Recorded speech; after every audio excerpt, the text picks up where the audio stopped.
I want to go to Matt Gaetz, who's joining us, I believe, on the phone. Congressman, are you there? Yeah, Rob, thanks for having me on this ominous evening for our country. I spoke with President Trump yesterday. This is really something that reflects the most severe election interference on the part of the federal government that we've ever seen. And keep in mind, we've already uncovered this year that the CIA was actively involved in election interference in the last campaign, trying to suppress the Hunter Biden laptop story. And here you have the Department of Justice taking literally an indictment of a former president as a tool to resolve a dispute with the archivist. This after Joe Biden has had classified documents in his possession since 1974. Barack Obama, Bill Clinton, Mike Pence, almost everywhere that we looked, we saw that this was a broken system. And then yet to use the power of criminal process to plow our country into the depths of the perceived third world is deeply, deeply troubling. The idea that they're going to use, I think, now we don't know the details of the charges. The former president has just said on Truth Social that he has been indicted. He's been informed that he has been indicted and he has to be in court on Tuesday. But the idea that they're going to try and get potentially an espionage charge here because they need a way, Congressman, to get around the fact that he can declassify documents. So they're obviously looking for any way. I mean, it's like, we might not have a crime yet, so we need to figure out a way to make this a crime.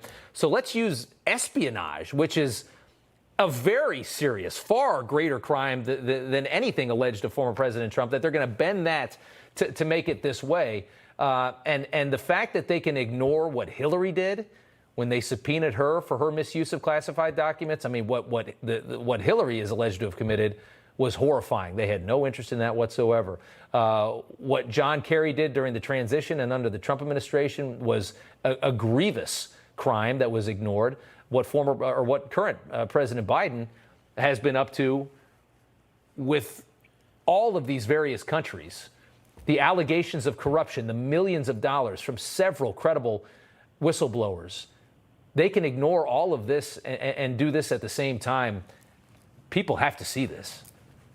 Yeah, it's quite something that we're living in a time and place where you can learn that then Vice President Biden was accused of taking a $5 million bribe with some pretty strong receipts regarding bank accounts and individuals involved in a specific deliverable for these corrupt people paying the bribes. And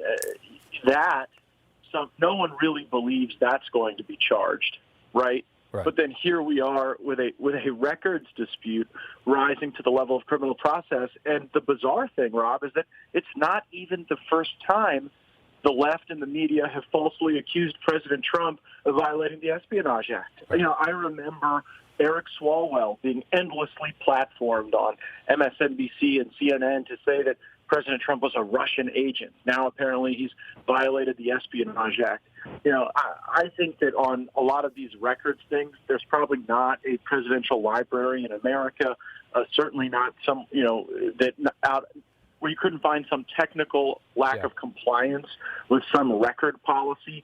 But for an indictment to be used as the tool clearly showcases that this is about the 2024 election. Does anyone watching really believe this would be happening to Trump if he weren't running again and if he weren't winning as the leading Republican candidate? Yeah, they wouldn't care. If he was just playing golf and not coming back, they wouldn't care at all. I want to read, stay with us, Congressman, for just 1 second. I want to read all the information that the former president has brought out. Guys, I want to flip it back to the first page. I want to give everybody the whole thing at the same time. The corrupt Biden administration has informed my attorneys that I have been indicted, seemingly over the boxes hoax, even though Joe Biden has 1,850 boxes at the University of Delaware, additional boxes in Chinatown, D.C., with even more boxes at the University of Pennsylvania, and documents strewn all over his garage floor where he parks his Corvette, and which is secured by only a garage door that is paper thin and open much of the time. His second message here on Truth Social says, I have been summoned to appear at the federal courthouse in Miami on Tuesday at 3 p.m. I never thought it possible that such a thing could happen to a former president of the United States who received far more votes than any sitting president in the history of the country, and is currently leading by far all candidates, both Democrat and Republican, in polls of the 2024 presidential election. He says, I am an innocent man. And then on the third one, he says, this is indeed a dark day in the United States of America. We are a country in serious and rapid decline, but together we will make America great again. Congressman, it's important to note this is an indictment.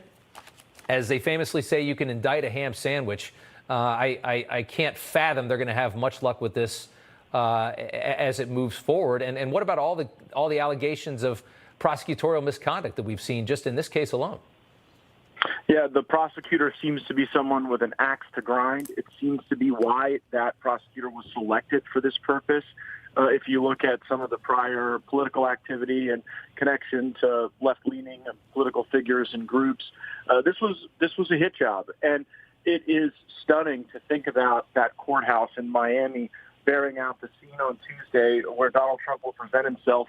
I believe that's the same federal courthouse where they held Manuel Noriega, the former dictator of Panama. And then to think we would visit this harm in my state, on our country. It is such an abuse of federal power. We should immediately be holding congressional hearings on this to ascertain by what authority was this Jack Smith individual kind of screened and reviewed for bias, and to what extent were civil liberties potentially violated. We know in the New York Alvin Bragg case that Mark Pomerantz pled the fifth when asked whether or not he broke any laws when trying to get Trump. We've got some more details here, Congressman. The former president's been indicted on at least 7 federal charges, including illegal retention of classified documents, obstruction, and on conspiracy. So the first one, illegal retention of classified documents. Okay, fine. So let's charge President Biden with the same thing.